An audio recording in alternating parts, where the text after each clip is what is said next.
Guys, let me ask you a question. Should Volkanovski be trying to fight Henry Cejudo? That's an interesting question. It's hard for the champ to call anybody out. In this case, we're going to talk Volkanovski. It's hard for the champ to call somebody out. When it does happen, it's extremely powerful. Israel Adesanya picked the absolute worst matchup on paper for himself, and it was against a guy in Yoel Romero who was coming off a loss. The only guy that Adesanya has to really worry about just in terms of skill, he now doesn't have to worry about because the guy just lost his last fight. They're never going to see each other. Adesanya made that fight happen. But I'm speaking to you to the power of a champion calling for it. And the champion will generally call when he does this. He'll think he's fooling us. He doesn't want what's behind door B or door C. So he gets you to look at this, and we see right through it, and it doesn't work.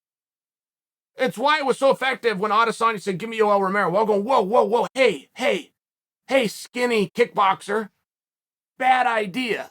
That's where you have to make that fight. It's a really hard call out, and I'm only sharing that with you because Volkanovski could call out Henry Cejudo, and he's not going to get accused of calling an easy fight. Be extremely difficult fight. And I did a piece on Volkanovski and some of the marketing challenges that he's got in front of him yesterday. And a lot of you weighed in on that. I read all those comments, by the way. If you ever get a response, somebody go, Chael, is this really you responding? Yes, it's me responding, you dumb dummy. I think I have somebody in there with my alias. Got to tell you this, though. You guys like the idea of Volkanovski versus Max, and you didn't really like any other ideas. This is you talking, not me, but you were also saying you don't have any. You don't have any parity. You want a prediction? Yes, I think it's Max. I just don't know where Max is at on the injury report. When I was speaking to Hans yesterday, that's one of the things that Hans asked me about. Where is Max? So I had to fill him in. Now, this is all public. I don't have an inside line to Max. Just repeating the things that have been made public. So I'm not speaking out of school here. Max was supposed to fight Volkanovski this last weekend. That was Max's fight. Signed. That was done. Max comes in and says, I can't make the date. Zombie steps in to get the fight. Now, even though that was a replacement fight, it was not a short notice fight. That was 8 weeks ago. That was 10 weeks ago. Everybody got a full training camp and everybody knew about it, but it was the same date. You have to understand that to understand the story. Volkanovski competing and defending what ended up being this last Saturday. That date had never moved. So when Max came in somewhere along the way and said, I can't do it, and they put the zombie in, Max then came out and said to Dana, make me the backup fighter. I'm always in shape. I'll make sure I'm on weight. I'll get my licenses. I'll fly out there just in case anything happens. Now, they ended up not using it, but that was a major tell where I'm going, wait a second. You started me in the dugout. Now you got me on third base. How did we round the first? How can Max pull out of a fight, and now for the same fight he's having to be a backup fighter? Well, you've got two guesses. It's what I told Hans. I said, number one, he either rehabbed incredibly quickly in comparison to what he thought he was going to be up against, or he was misdiagnosed in the first place. Guys, it could be an option 3, and I just haven't thought of it. That's what was off the top of my head. Max feels better. He was misdiagnosed from Jump Street, or it got cured, right? He healed. The mere fact that Max wanted to come back, though, is relevant to the entire story, because now it does look like, okay, great, we'll just go ahead and do that fight. But now you at least have the option. Is that what we should call Henry? Henry's now an option. But Henry's in a little bit of red tape because of re-emerging into the USADA pool. I just don't know what those rules are. I know what they used to be. It used to be 4 months. It was 2 months to start with. If you're a retired fighter, it must be 4. Okay. Relevant, though, to the question of should Volk be going after Henry. I don't think Volk wants to fight Max again. I don't have any inside knowledge on that. I just know I want it. Doesn't matter how you beat a guy. If you do it twice, he's behind you. And if, by the way, that happens to be your absolute hardest guy, it's exactly where you want him. Now, Volk would never say that. Volk has never flinched. Volk signed the contract this last Saturday and showed up and took on a different opponent to fight Max. I mean, don't think for a second that Volk, just because Chael's saying Volk doesn't want, don't think that he won't. But wanting something and willing to do something, you're having two different conversations. I would imagine Volk would like the fresh challenge, but Volk does need any pep and any bounce that he can get from his opponent.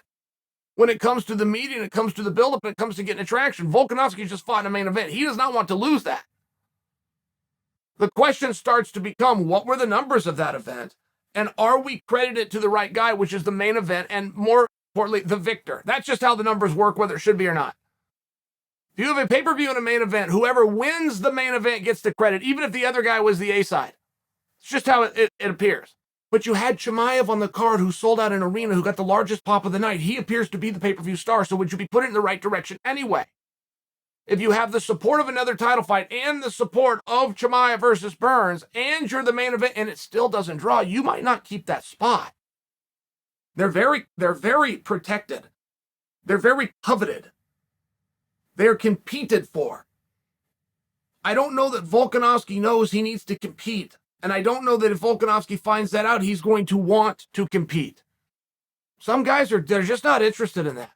And if you look at how goddamn good Volkanovski, oh my goodness, this guy.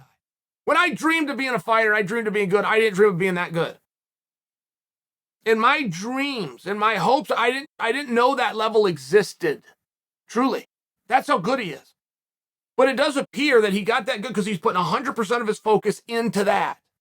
As opposed to what I'm trying to get him to also play the game. Go do that and do that better than anybody. But more importantly, do it in front of more people than anybody else. That's what legacies truly are. Guys always get this wrong. I won more fights. I stopped more guys. No one gives a goddamn.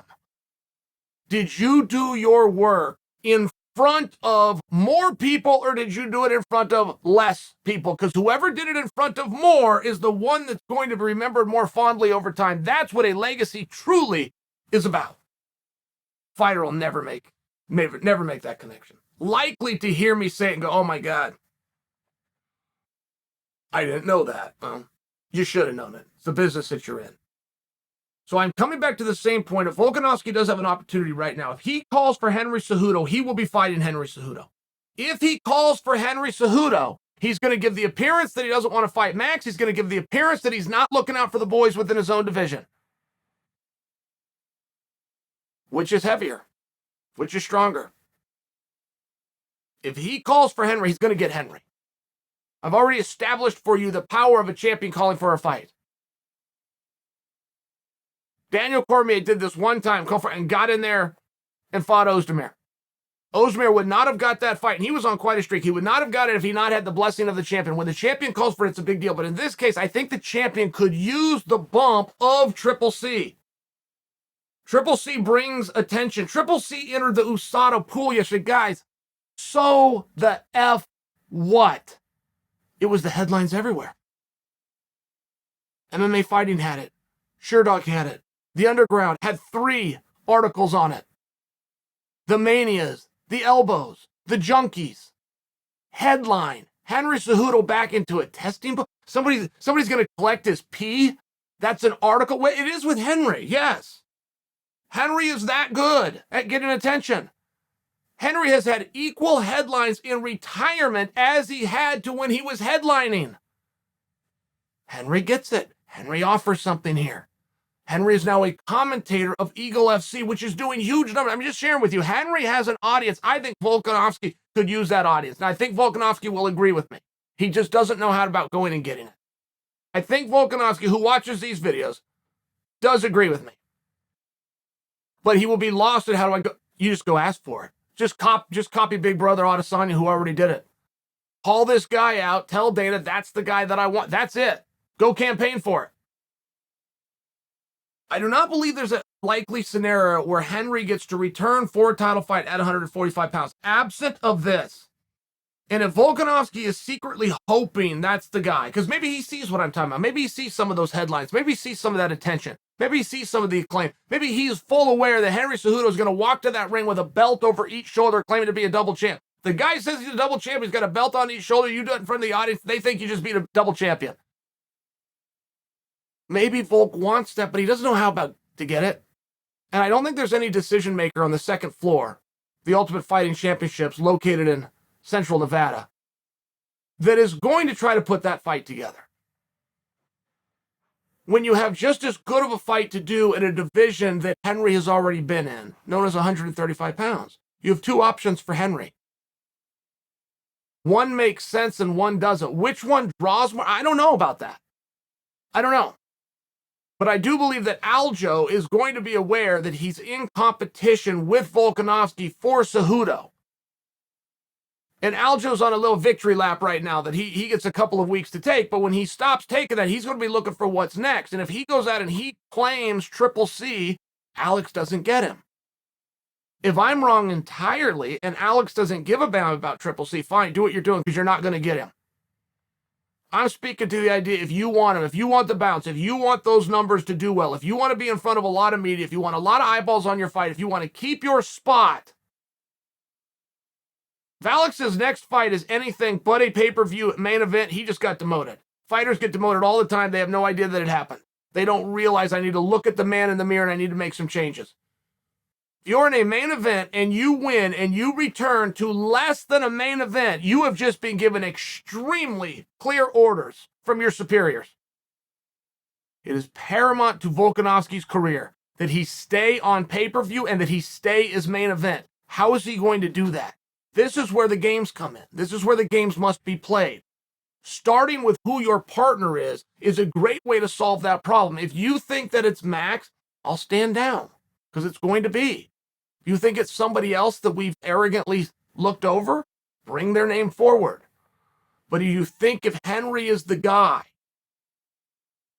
there's 2 divisions for Henry right now. There's 1 day in the USADA pool. If you want him, go out there and claim him.